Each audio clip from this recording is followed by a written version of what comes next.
I was born in the Eastern Cape, in a small town named Mount Fletcher in Maluti area. I never actually went to a Catholic school. And many people were surprised that I joined religious life because I never showed any interest. But I think it was an influence also from my family. I'm coming from a very stable, deep Catholic faith family. And actually, I think when I started speaking about my vocation, my grandmother was very strong and very supportive. And my mother, of course. I made my first profession in 1976, and here I'm a practical woman. I want to work.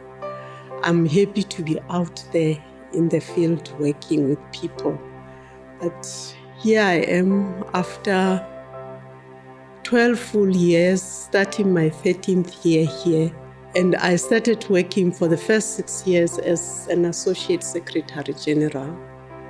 And then after those 6 years, I was appointed here as the Secretary General, the first woman that they had. It's a challenge, but I enjoy my work. I haven't found the bishops threatening. They have been very supportive all these years. Even that they asked me to take the third term, maybe it's an indication that I have worked well with them. If this position here that the bishops gave me, I was given just because I'm a woman, I have a problem with that. But I do believe that they have given me this position because I'm capable of doing the work that is expected of a Secretary General. My reaction to my reappointment by Pope Francis is that really of humility. I felt so humbled by the reappointment, but at the same time, for me, it gives me a great joy that I'm able to contribute to the well-being of the people who have been abused in the church. You walk with people who have been abused and you share in their pain, even if it's indirectly, but you share in their pain to know that people are hurting and you are there to be with them, to assist where possible. The benefits for the local church, I think they are great because the members of the commission, these are people with great experience, and some of them are actually working daily with the abused and vulnerable adults. And so that experience which they have sharing with us, this is what I bring back to my region here, that these are the things that we too can also do in our region to prevent, because that's the most important thing. For the church, I think we still need to learn more how important it is to protect, to prevent. So when people think it hasn't happened in our parish, in our area, maybe it's fine, it's not fine.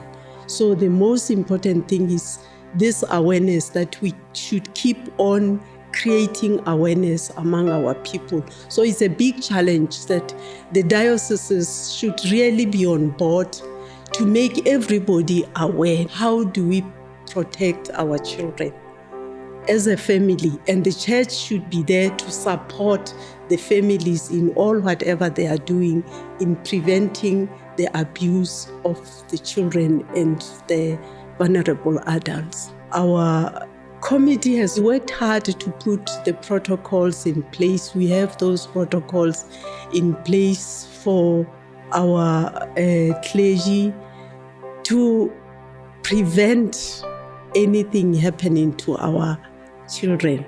We need also to revise the present protocols because there are so many things that are coming up.